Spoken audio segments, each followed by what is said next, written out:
Today, I'm going to show you how I ran the wires on the Master Grade Alex.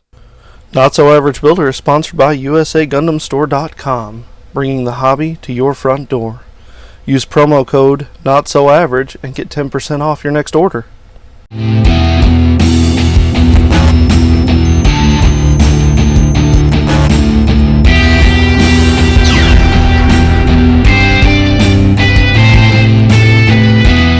Hey guys, Tom here, and this is Not So Average Builder. It feels good to be back. It has been way too long, had a lot of family issues come up, and I just was not able to get behind the bench. The other night I was able to tackle a majority of the Alex. Everything's painted, clear coated, decaled, matte coated. That's all set to go, and I started the wiring process. I showed you guys once before how I did the head, but I kind of wanted to show you the process that I had to go through to get to where I'm at.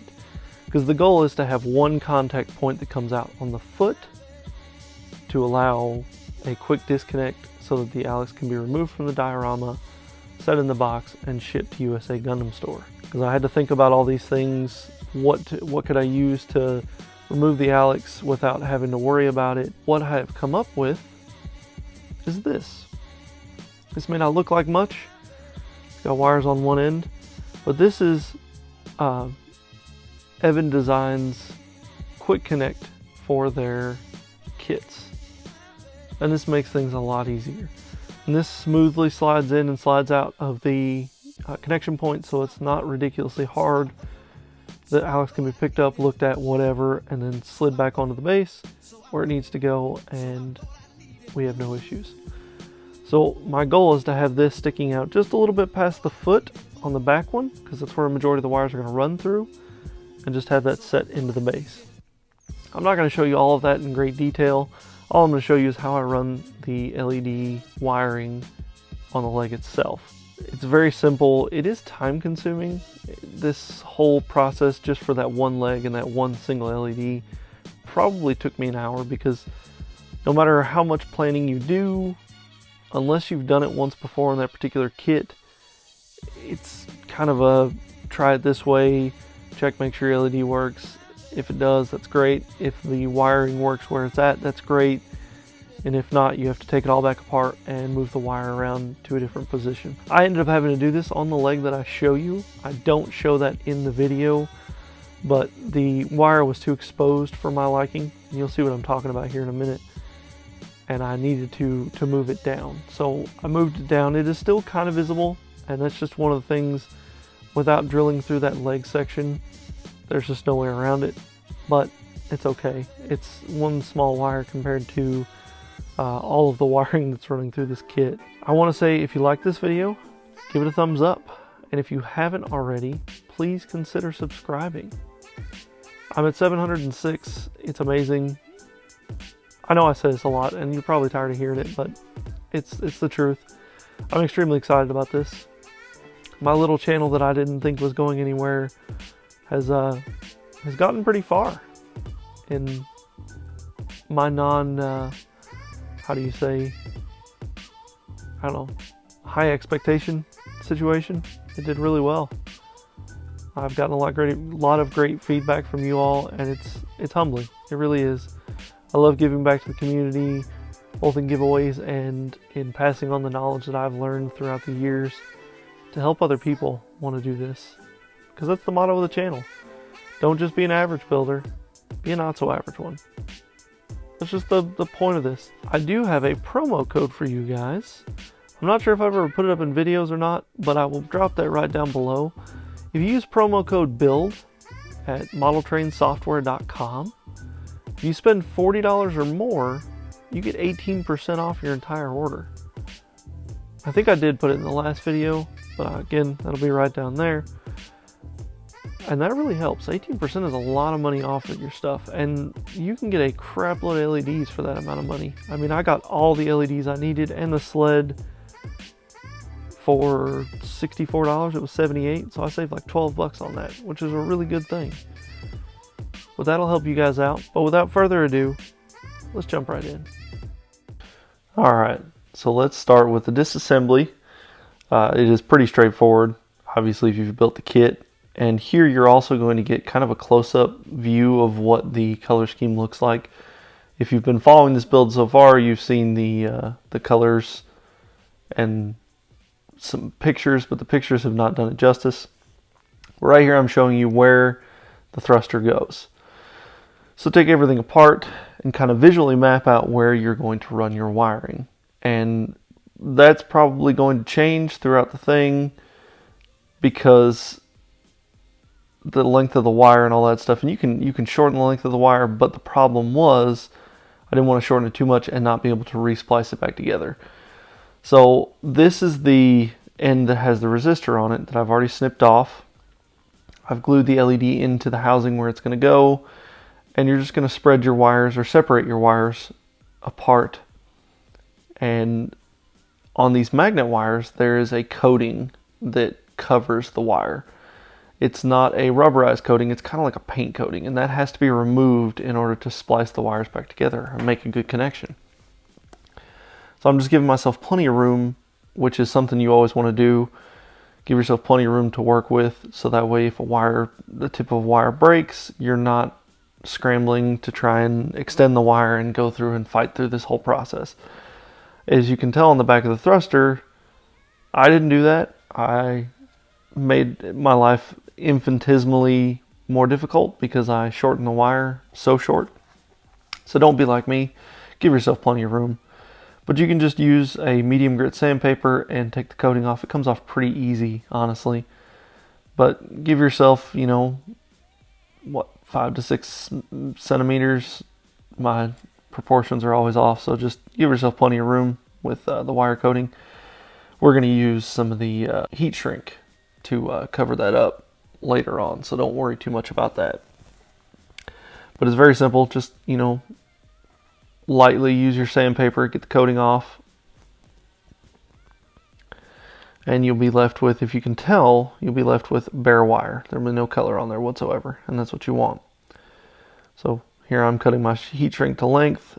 Make sure you put that on your wires before you splice it together. I don't know how many times throughout this build that I have not done that and had to remove wires to put the heat shrink on. So make a mental note always.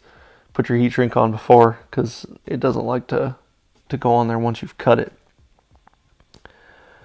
And I know I've gotten comments before, people tell me to use helping hands, and in this situation they would have caused more of a hindrance. I do have a set of helping hands and they did not help at all, and this was my fault because I cut the wires too short.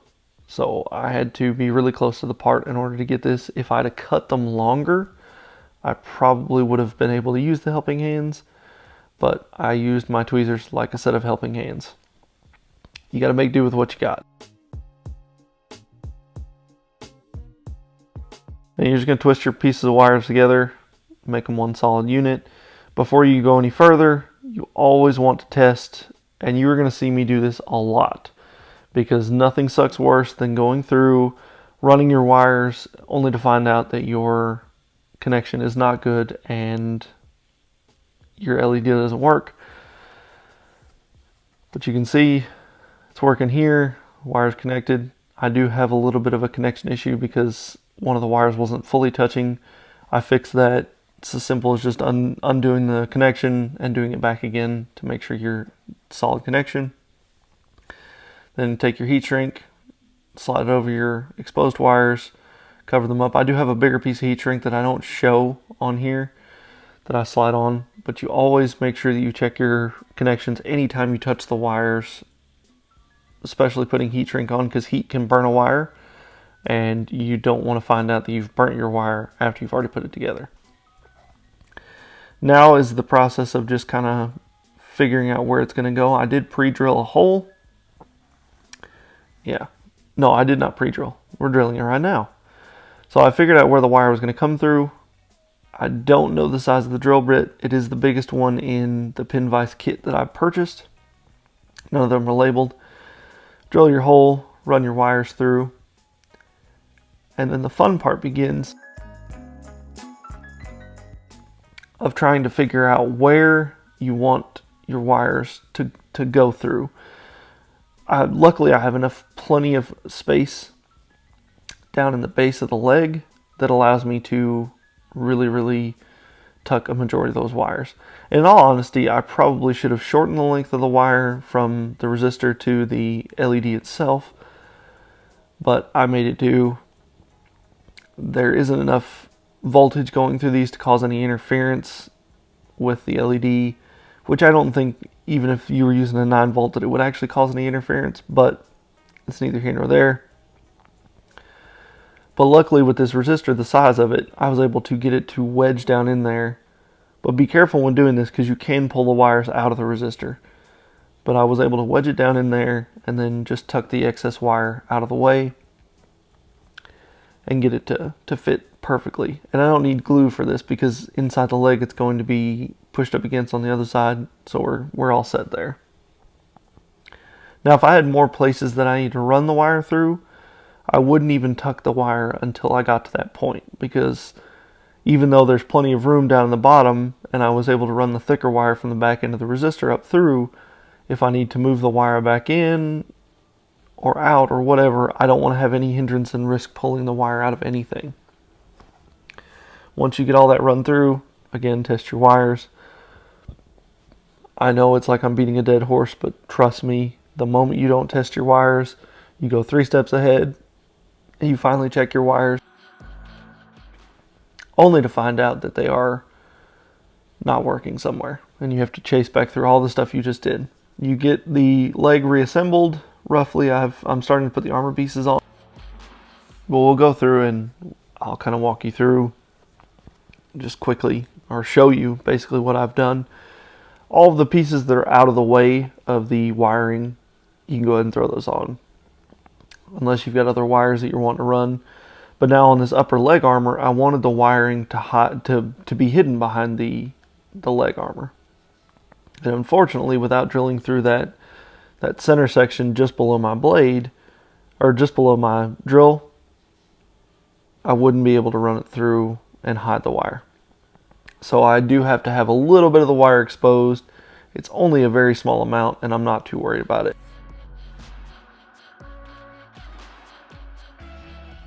So you're just going to drill another hole through your inner frame so that you can run your wiring up through it to keep it from being pinched. Because that's another thing too with this particular style of armor. It clips together, and it also clips into the inner frame. So you don't want to pinch wires, because that would suck as well. That would greatly shorten your wire length too, because you've clipped it and now you have to cut it short and start there.